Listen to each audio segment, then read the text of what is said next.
ধর্মের মূল সূত্র একটি অসমাপ্ত প্রবন্ধ মিস ওয়ার্ল্ডোর কাগজপত্রের মধ্যে প্রাপ্ত। পৃথিবীর প্রাচীন বা আধুনিক, লুপ্ত বা জীবন্ত ধর্মগুলি এই চারি প্রকার বিভাগের মধ্য দিয়া ভালোরূপে ধারণা করতে পারি। এক, প্রতীক, মানুষের ধর্মভাব বৃদ্ধি ও সংরক্ষণের জন্য বিবিধ বাহ্য সহায় অবলম্বন। দুই, ইতিহাস, প্রত্যেক ধর্মের দার্শনিক তত্ত্ব যেভাবে দিব্য বা মানবীয় আচার্যগণের জীবনে রূপায়িত হইয়াছে, পুরাণাদি এর অন্তর্গত, কারণ এক জাতি বা এক যুগের পক্ষে যাহা পুরাণ, অন্য জাতি বা যুগের নিকট তাহাই ইতিহাস। আচার্যগণের সম্বন্ধেও বলা যায়, তাঁদের জীবনের অনেকটাই পরবর্তীকালের মানুষেরা পৌরাণিক কাহিনী বলিয়াই গ্রহণ করে। তিন, দর্শন, প্রত্যেক ধর্মের যুক্তিসিদ্ধ ভিত্তিসমূহ। চার, অতীন্দ্রিয়বাদ, ইন্দ্রিয় জ্ঞান ও যুক্তি অপেক্ষা মহত্তর এমন কিছু যাহা কোনো না কোনো বিশেষ অবস্থায় কোনো না কোনো বিশেষ ব্যক্তি বা সকল ব্যক্তি লাভ করিয়া থাকেন। ধর্মের অন্যান্য বিভাগেও এই অতীন্দ্রিয়বাদের কথা আছে। পৃথিবীর প্রাচীন বা আধুনিক সকল ধর্মেই এই মূল নীতিগুলির একটি, দুইটি বা তিনটি বর্তমান দেখা যায়। অতি উন্নত ধর্মগুলিতে চারিটি তত্ত্বই আছে। অতি উন্নত ধর্মগুলির মধ্যে কতগুলি আবার কোনো ধর্মগ্রন্থ বা পুস্তক ছিল না বা সেগুলি লুপ্ত হইয়াছে, কিন্তু যে সকল ধর্ম পবিত্র গ্রন্থের উপর প্রতিষ্ঠিত সেগুলি আজও টিকে আছে। সুতরাং পৃথিবীর আধুনিক সব ধর্মই পবিত্র গ্রন্থের উপর প্রতিষ্ঠিত। বৈদিক ধর্ম, ভুল করিয়া বলা হয় হিন্দু বা ব্রাহ্মণ্য ধর্ম, প্রতিষ্ঠিত বেদের উপরে। পারসিক ধর্ম আবেস্তার উপরে। মুসার ধর্ম ওল্ড টেস্টামেন্টের উপর। বৌদ্ধ ধর্ম ত্রিপিটকের উপর। খ্রিস্ট ধর্ম নিউ টেস্টামেন্টের উপর। ইসলাম কোরআনের উপর। চীনের তাও এবং কনফিউশিয়াস মতাবলম্বীদের ধর্মগ্রন্থ আছে, কিন্তু ওইগুলি বৌদ্ধ ধর্মের সহিত এমন নিবিড়ভাবে মিশে গিয়েছে যে ওইগুলিকে বৌদ্ধ ধর্মের অন্তর্গত বলিয়া গণনা করা যায়। আবার যদিও ঠিক বলতে গেলে সম্পূর্ণভাবে জাতিগত কোনো ধর্ম নাই, তবু বলা যায় ধর্মগোষ্ঠীর মধ্যে বৈদিক, ইহুদি ও পারসিক ধর্মগুলি যে সকল জাতির মধ্যে পূর্ব হইতে ছিল সেই সকল জাতির মধ্যেই সীমাবদ্ধ হইয়া রইয়াছে। আর বৌদ্ধ, খ্রিস্টান ও ইসলাম ধর্ম প্রথম অবধি প্রচারশীল। বৌদ্ধ, খ্রিস্টান ও মুসলমানদের মধ্যে জগৎজয়ের সংগ্রাম চলিবে এবং জাতিগত ধর্মগুলিকে অনিবার্যভাবে এই সংগ্রামে যোগ দিতে হইবে। এই জাতিগত বা প্রচারশীল ধর্মগুলির প্রত্যেকটি ইতিমধ্যে নানান শাখায় বিভক্ত হইয়াছে এবং নিজেকে পরিবর্তনশীল অবস্থার সহিত খাপ খাওয়াইবার জন্য জ্ঞাতসারে বা অজ্ঞাতসারে ব্যাপকভাবে পরিবর্তিত হইয়াছে। ইহা দ্বারাই প্রমাণিত হয় যে ধর্মগুলির মধ্যে একটিও এককভাবে সমগ্র মানব জাতির ধর্ম হইবার উপযোগী নয়। যে জাতি হইতে যে ধর্ম উদ্ভূত হইয়াছে সেই জাতির কতগুলি বৈশিষ্ট্য লইয়াই যেহেতু ওই ধর্ম গঠিত হইয়াছে এবং ওই ধর্মই আবার ওই বৈশিষ্ট্যগুলির সংরক্ষণ ও বৃদ্ধির কারণ হইয়া দাঁড়ায়।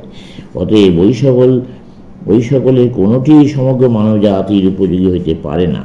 শুধু তাহাই নয়, উহাদের প্রত্যেক ধর্মে একটি নেতিবাচক ভাব আছে। প্রত্যেক ধর্ম মানব প্রকৃতির একটি অংশের বিকাশ সাধনে অবশ্যই সাহায্য করে, কিন্তু যাহা কিছু তাহার ধর্মে নাই সেগুলি দমন করিবার চেষ্টা করে। এইরূপে একটি ধর্ম যদি বিশ্বজনীন হয় তাহলে তাহা মানব জাতির বিপদ ও অবনতির সূচনা করিবে। পৃথিবীর ইতিহাস পড়লে দেখা যায় সার্বভৌম রাষ্ট্র ও বিশ্বব্যাপী ধর্মরাজ্য বিষয়ের স্বপ্ন দুইটি মানব জাতির মনে বহুকাল যাবৎ ক্রিয়া করিতেছে, কিন্তু পৃথিবীর সামান্য একটি অংশ বিজিত হইবার পূর্বেই অধিকৃত রাজ্যগুলি শতদা ছিন্ন ভিন্ন হইয়া মহান দিগ্বিজয়ীদের পরিকল্পনাগুলি ব্যর্থ করিয়া দেয়। সেরূপ প্রত্যেক ধর্মই তাহার শৈশব অবস্থায় উত্তীর্ণ হইবার পূর্বেই ভিন্ন ভিন্ন সম্প্রদায়ে বিভক্ত হইয়া পড়ে। তথাপি ইহা সত্য বলিয়া মনে হয় যে সমাজ ও ধর্মের ক্ষেত্রে মানব জাতির ঐক্য সাধনই প্রকৃতির উদ্দেশ্য। যদিও সেই ঐক্যের মধ্যে বৈচিত্র্যের সম্ভাবনা থাকিবে, সর্বাপেক্ষা স্বল্প বাধার পথে চলাই যদি কার্যসিদ্ধির যথাযথ উপায় হয়, তাহলে আমার মনে হয় প্রত্যেক ধর্ম যে এইভাবে বিভক্ত হইয়া সম্প্রদায়ে পরিণত হয় তা ধর্ম সংরক্ষণেরই একটি উপায়, কারণ তার ফলে কঠিন একত্বের চূর্ণ হয় এবং উহাতেই আমরা যথার্থ পন্থার নির্দেশ পাই। অতএব মনে হয় উদ্দেশ্য সম্প্রদায়গুলির ধ্বংস নয়, বরং উহাদের সংখ্যা বৃদ্ধি, যে পর্যন্ত না প্রত্যেক ব্যক্তি নিজেই একটি সম্প্রদায় হইয়া দাঁড়ায়। অন্যপক্ষে আবার সব ধর্ম মিলিত হইয়া একটি বিরাট দর্শনে পরিণত হইলেই ঐক্যের পটভূমিকা সৃষ্ট হয়। পৌরাণিক কাহিনী বা আনুষ্ঠানিক ক্রিয়াকর্ম দ্বারা কখনো ঐক্য সাধিত হয় না, কারণ সূক্ষ্ম ব্যাপার অপেক্ষা স্থূল বিষয়ে আমাদের মতদ্বৈধ হয়। একই মূল তত্ত্ব স্বীকার করিলেও মানুষ তার আদর্শস্থানীয় ধর্মগুরুর মহত্ব সম্বন্ধে ভিন্ন ভিন্ন মত পোষণ করে। সুতরাং এই মিলনের ফলে এমন একটি দার্শনিক ঐক্য আবিষ্কৃত হইবে, যা ঐক্যের ভিত্তি হইয়া দাঁড়াইবে। অথচ প্রত্যেকে নিজ নিজ আচার্য বা সাধন পদ্ধতি নির্বাচন করিবার স্বাধীনতা পাইবে। সহস্র সহস্র বৎসর ধরিয়া এরূপ মিলন স্বাভাবিকভাবে চলিয়া আসিতেছে। শুধু পারস্পরিক বিরুদ্ধ আচরণ দ্বারা এই মিলন মাঝে মাঝে শোচনীয়ভাবে প্রতিহত হইয়াছে। অতএব পরস্পর বিরুদ্ধাচরণ না করিয়া প্রত্যেক জাতির আচার্যগণকে অন্য জাতির নিকট পাঠাইয়া সমগ্র মানব সমাজকে পৃথিবীর বিভিন্ন ধর্ম শিক্ষা দেওয়া উচিত। ইহা দ্বারা বিভিন্ন জাতির মধ্যে পরস্পর ভাবের আদান প্রদানের সহায়তা হইবে।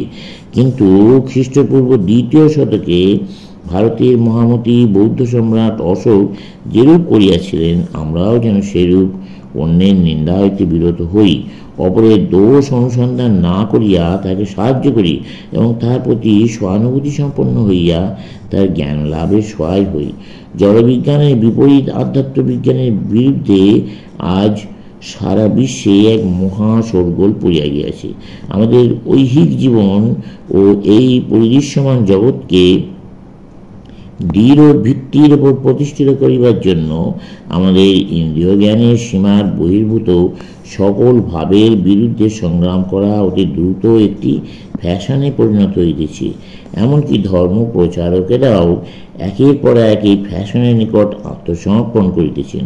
অবশ্য চিন্তাহীন জনসাধারণের সর্বদা সুকাভ ও ভাবরাশি অনুসরণ করে, কিন্তু যাহাদের নিকট অধিকতর জ্ঞান আশা করা যায়, তারা যখন নিজেদের দার্শনিক বলিয়া প্রচার করেন এবং এই অর্থহীন ফ্যাশন অনুসরণ করেন, তখন উহা সত্যই শোচনীয়। আমাদের ইন্দ্রিয়গুলি যতক্ষণ স্বাভাবিক শক্তিসম্পন্ন, ততক্ষণ তাহারা আমাদের সর্বাপেক্ষা বিশ্বাসযোগ্য পথপ্রদর্শক, এবং সেগুলি যেসব তথ্য সংগ্রহ করিয়া দেয়, সেসব যে মানবীয় জ্ঞান সৌধের ভিত্তি, একথা কেহ অস্বীকার করে না। কিন্তু যদি কেউ মনে করে মানুষের সমগ্র জ্ঞান শুধু ইন্দ্রিয়ের অনুভূতি, আর কিছু নয়, তবে আমরা ওই কথা অস্বীকার করিব। যদি প্রাকৃতিক বিজ্ঞান বলিতে ইন্দ্রিয়লব্ধ জ্ঞানই বোঝায়, তবে বেশি আর কিছু নয়, তবে আমরা বলিব এরূপ বিজ্ঞান কোনোদিন ছিল না, কোনোদিন হইবেও না। উপরন্তু শুধু ইন্দ্রিয় জ্ঞানের উপর প্রতিষ্ঠিত কোনো জ্ঞান কখনো বিজ্ঞান বলে গৃহীত হইতে পারিবে না। অবশ্য ইন্দ্রিয়গুলি জ্ঞানের উপাদান সংগ্রহ করে এবং উহাদের সাদৃশ্য ও বৈষম্য অনুসন্ধান করে, কিন্তু ওইখানেই উহাদের থামিতে হয়। প্রথমত বাইরের তথ্য সংগ্রহ ব্যাপারও অন্তরের কতগুলি ভাব এবং ধারণার উপর, যথা দেশ ও কালের উপর নির্ভর করে। দ্বিতীয়ত মানস পটভূমিকায় কিছুটা বিমূর্ত ভাব ব্যতীত তথ্যগুলির বর্গীকরণ বা সামান্যীকরণ অসম্ভব। সামান্যীকরণ যত উচ্চ ধরনের হইবে, বিমূর্ত পটভূমিকাও তত ইন্দ্রিয়ানুভূতির বাইরে থাকিবে। সেইখানেই অসংলগ্ন তথ্যগুলি সাজানো হয়। এখন জড়বস্তু, শক্তি, মন, নিয়ম, কারণ, দেশ, কাল প্রভৃতি ভাবগুলি অতি উচ্চ বিমূর্তনের ফল। কেহই কোনোদিন ওইগুলি ইন্দ্রিয় দ্বারা অনুভব করে নাই, অথবা বলা যায় ওইগুলি একেবারে অতি প্রাকৃতিক বা অতীন্দ্রিয় অনুভূতি। অথচ ওইগুলি ছাড়া কোনো প্রাকৃতিক তথ্য বোঝা যায় না। একটি গতিকে বোঝা যায় একটি শক্তির সাহায্যে। কোনো প্রকার ইন্দ্রিয়ের অনুভূতি হয় জড়বস্তুর মাধ্যমে। বাহ্য পরিবর্তনগুলি বোঝা যায় প্রাকৃতিক নিয়মের ভেতর দিয়া। মানসিক পরিবর্তনগুলি ধরা পড়ে চিন্তায় বা মনে বিচ্ছিন্ন ঘটনাগুলি শুধু কার্যকারণ শৃঙ্খল দ্বারাই বোঝা যায়। অথচ কেহই কখনো জড় বা শক্তি, নিয়ম বা কারণ, দেশ বা কাল কিছুই দেখে নাই, এমনকি কল্পনাও করে নাই।